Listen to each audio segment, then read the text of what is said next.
it's hot in here.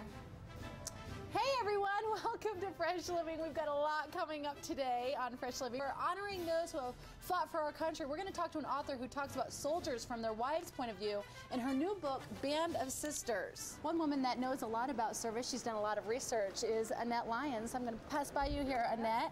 You have a new book called Band of Sisters, right? Thanks for coming down on this special day, to be part of this. No, Band of Sisters is it anything like Band of Brothers? It is a play on that phrase, sure. And the Band of Brothers was this show that was on HBO. Tom Hanks did it, and it was about the men going through the military. What is this? This is actually about 5 women whose husbands are all deployed to Afghanistan at the same time, and how they come together, even though one is 20 years old and she's a newlywed and one's an empty nester, and there's characters all the way in between. They're all in different stages of their life. Fiction or nonfiction? Fiction. They're all fiction, but it's based on women I talked to who'd been through deployment themselves. And I like how you described it on the back of the book. You said it fictionalizes their battles that they're fighting at home, because oftentimes it is a battle. Oh, it is.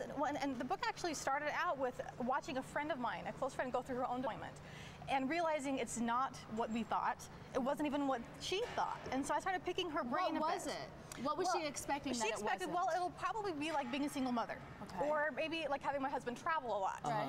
Turns out, when your husband's traveling, he's on a commercial airline, he's in a cushy hotel, he's not being shot at. There's not bullets whizzing by. His tank isn't. Exactly, he's not shot and waiting for helicopters to rescue him and all these kinds of things. When the doorbell rings, it could be Johnny's friend at the door, or it could be 2 soldiers on the other side bearing the worst news of your life. So it was completely eye-opening. And so I interviewed her and some of her friends, and I think they just needed to be asked.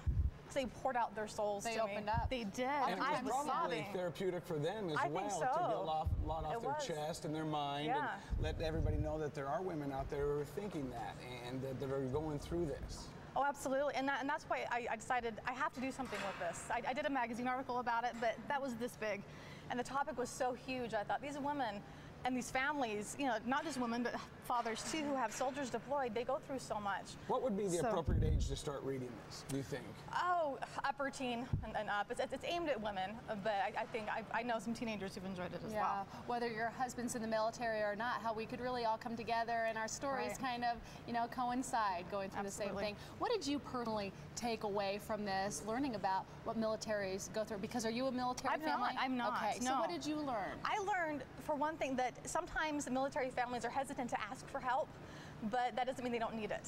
And so telling them, you know what, I'm going to the grocery store. Can I grab some this, and this for you? Or can I take your kids? You know what, you're going to a movie right now. I'm going to babysit your kids. Offering specific help and then following through is huge, because they don't want to feel like they're a burden. Now, there is an LDS undertone here, or is it? Yeah, the characters happen to be, but that's not the point. Okay. Where can people get the book? Local bookstores. Right. Yeah, anywhere. Great. Annette Lyons, thanks so much. We'll put all the information on our website, Connect to Utah. And again, following off your story, realizing that people do need help, that's why we have the telethon going on here today. Thank you very much for taking advantage of it.